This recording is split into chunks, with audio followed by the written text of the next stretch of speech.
Selamat pagi, nama saya Boy Peter Nisukekri. Saya mengajar di Fakultas Ekonomi, program studi Ekonomi Pembangunan. Pada kesempatan yang baik ini, teman-teman, saya ingin menyampaikan beberapa hal terkait mata kuliah kita semester 4, yaitu evaluasi proyek. Namun pada kesempatan ini saya ingin menyampaikan beberapa hal secara spesifik mengenai substansi evaluasi proyek. Pada bagian ini perlu kita ketahui bersama bahwa materi ini terkait substansi evaluasi proyek merupakan bagian dari RPS kita bersama, yaitu sub CPMK minggu pertama dan minggu kedua, tentang mahasiswa atau teman-teman mampu menjelaskan konsep evaluasi proyek dan kaitannya dengan ilmu ekonomi pembangunan. Nah, disinilah yang menjadi penting terkait sub CPMK ini yang kita akan pelajari minggu pertama sampai minggu kedua, bahwa keterkaitan evaluasi proyek dengan keilmuan kita. Nah, ini yang menjadi penting untuk teman-teman bisa menjadi landasan berpikir bahwa mata kuliah ini kita kaitkan dengan keilmuan kita, sehingga kita tidak berbicara evaluasi proyek pada substansi akuntansi maupun substansi dari keilmuan manajemen. Nah, ini yang sehingga perlu kita pahami bersama, dan teman-teman juga bisa batasi pemikiran kita atau ruang lingkup pembelajaran kita. Nah, itulah substansi dari keterkaitan materi ajar kita dalam video ini, sehingga teman-teman bisa mendapatkan substansinya. Oke, materi kita pada media ini adalah konsep dan substansi proyek dalam bidang ilmu ekonomi, itu yang pertama. Yang kedua, mengenai aspek dan tahapan, sehingga teman-teman juga selain mendapatkan sebuah konsep dan substansi, namun teman-teman juga mendapatkan eh, teori dan praktis mengenai bagaimana konsep teori evaluasi proyek itu dijalankan sebenarnya. Nah, hal lain sebenarnya terkait proses pembelajaran ini, eh, kita merujuk pada, kalau kita lihat gambar dalam slide ini, bahwa ada taksonomi Bloom sebenarnya, tapi ini merupakan bagian yang telah direvisi sebenarnya oleh Carwold dan Anderson mengenai tingkatan-tingkatan kognitif dari proses-proses pembelajaran yang kita akan laksanakan sepanjang perkuliahan kita. Nah, sehingga materi ini memberikan fondasi bagi teman-teman mahasiswa untuk bisa mengingat dan mampu menjelaskan terkait substansi evaluasi proyek dan tahapannya. Sehingga apa menjadi penting dalam taksonomi Bloom, bahwa teman-teman sendiri memiliki fondasi yang kuat tentang konsep, sehingga teman-teman bisa memahami secara konkret, dan itu bisa diterapkan dalam studi-studi kasus nanti ataupun kunjungan lapangan yang teman-teman akan jumpai di pertemuan-pertemuan berikut. Ada suatu ilustrasi di sini ya. Kita tahu bahwa ada dua konsep yang kita dapatkan dari evaluasi proyek ini.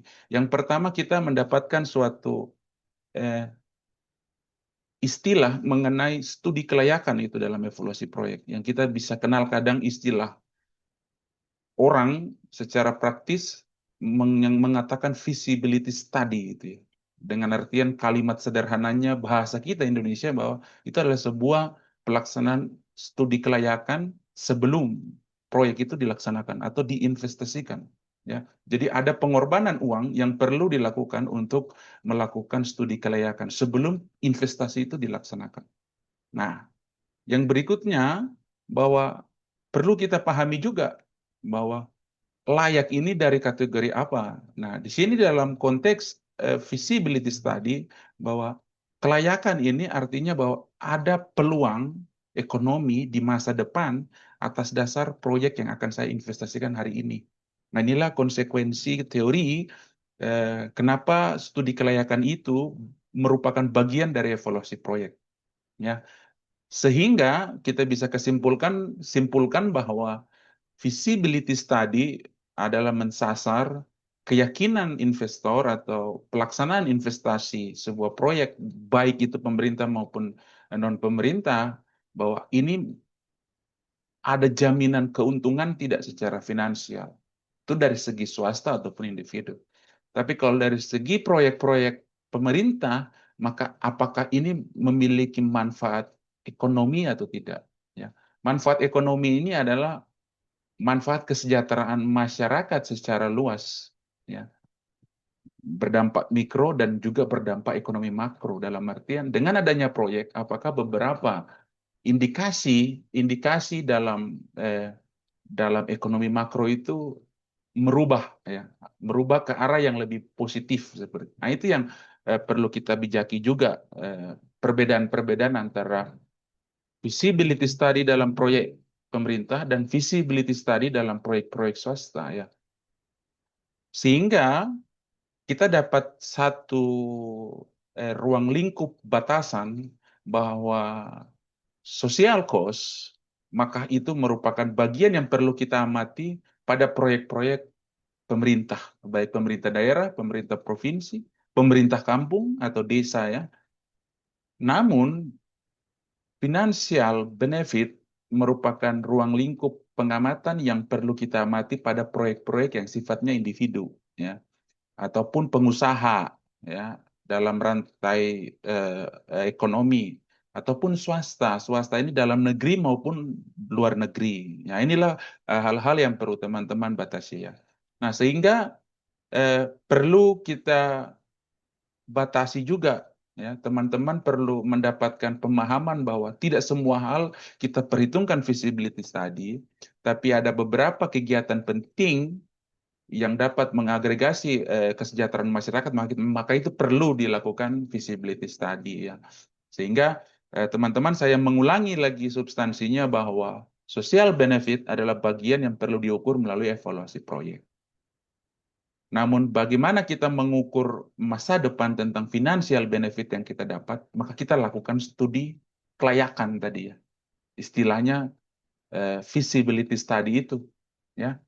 Nah, sampai di situ coba kita adik-adik atau teman-teman mahasiswa memperhatikan dua hal gambar di samping ini, bahwa ada satu proyek yang di tahun 2019 menjadi urgensi dari pemerintahan Bapak Presiden Jokowi waktu itu, yaitu membangun jembatan, ya, membangun jembatan di Kota Jayapura yang kita kenal Jembatan Merah Putih itu, ya. Tahun 2019 telah diresmikan. Ya, seperti yang teman-teman ketahui bersama dan teman-teman bisa melihat dalam media ini.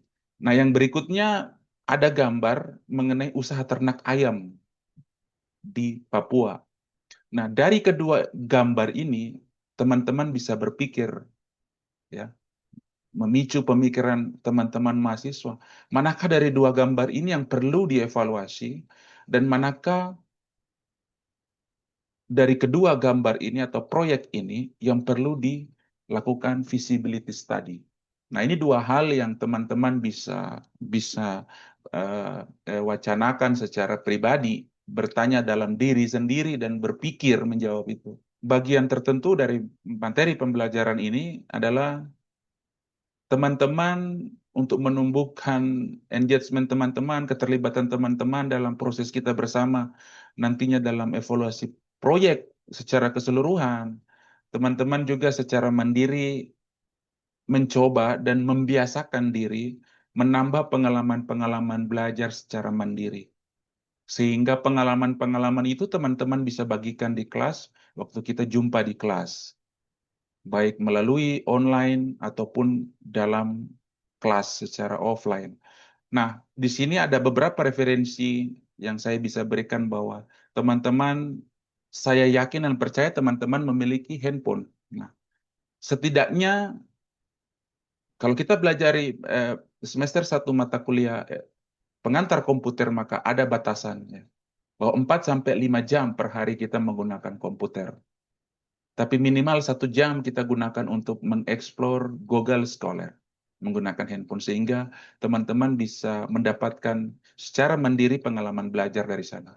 Teman-teman buka Google Scholar, teman-teman mencari evaluasi proyek. Teman-teman akan mendapatkan penelitian-penelitian atau buku mengenai evaluasi proyek. Teman-teman bisa hunting di sana dan mencari berbagai informasi secara bebas. Nah, jika teman-teman berlebihan memiliki komputer, teman-teman bisa menggunakan salah satu secara open source, tidak berbayar dan juga cukup baik mencari literatur, yaitu Publish and Perish. Teman-teman saat ini sudah versi 8, teman-teman bisa mendownloadnya ataupun melalui berbasis web. Terima kasih, semoga ini bermanfaat. Jika terdapat kesalahan, saya mohon maaf. Semoga materi ini memberikan berkat bagi kita semua. Terima kasih, Tuhan memberkati dan menyertaimu.